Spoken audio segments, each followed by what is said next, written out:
Mas tem que ter fidelidade, né? Porque acho que os infiéis que votaram contra a PEC do teto serão punidos, Vera? Esses vão ficar pão e água, não vai mais ter salmão para eles. É isso, Joseval? Bom dia. Bom dia. Pois é, ontem o ministro Eliseu Padilha falou para nós aqui em entrevista ao Jornal da Manhã algo como isso, que teria punições, que teria DRs caso a caso. Conversei também sobre isso com os assessores e ministros do presidente. O que vai acontecer?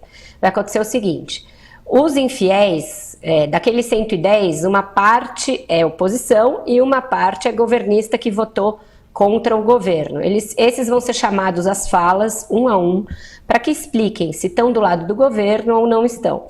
Eles provavelmente vão dizer que sim, estão do lado do governo e tal, mas nesse caso não podiam votar porque suas bases são de trabalhadores. O governo não quer essa conversa, Joseval. Eles acham que quem é governo tem que ter os bônus e os ônus de ser governo.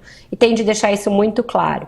Essas pessoas vão ficar sabendo que o que elas têm, que elas têm de pedidos em emendas e cargos vão ficar para o fim da fila.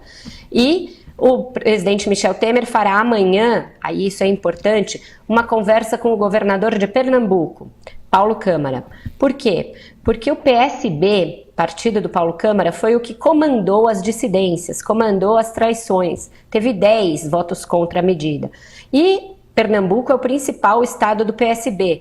De lá saíram 4 dos votos contra a medida. Então ele vai chamar o governador para saber o que está acontecendo, se o governador está ou não com o governo. Provavelmente o governador vai pedir alguma coisa para as contas do estado, vão conversar e vai ficar por aí. O PSB, ontem eu conversei com outros líderes do partido, está numa posição bastante ambígua sobre o governo. O que me disse o Beto Albuquerque, que é vice-presidente do partido, foi candidato a vice na chapa da Marina em 2014, que o PSB não está no governo Temer, que quem está lá está por vontade própria, foi indicação pessoal do presidente. Difícil de acreditar, é um deputado federal, Fernando Bezerra Filho, ocupa o Ministério das Minas e Energia e ele é filho de um senador proeminente do partido, Fernando Bezerra, que já foi ministro também da Dilma. O que o Palácio diz é que no governo Temer não vai ter essa coisa que tinha na Dilma de cota pessoal de indicação. Quem está com o ministério, quem está com cargo, representa o seu partido e assim tem de agir e assim tem de votar. Agora, Vera, só para a gente fechar em relação aos números, né, da votação de segunda-feira, dos 412 governistas da casa, 358 votaram a favor da proposta. Isso para quem gosta de números, 86,9% foram fiéis a Michel Temer. É uma pequena parcela dos que votaram contra, né?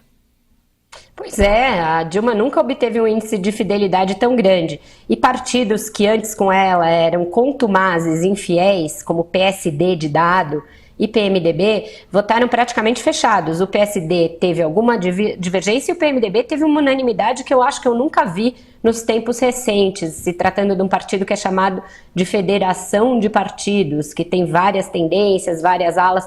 É importante porque é o partido do próprio Temer. Se ele não conseguisse unanimidade dentro de casa, ia ser difícil cobrar fora.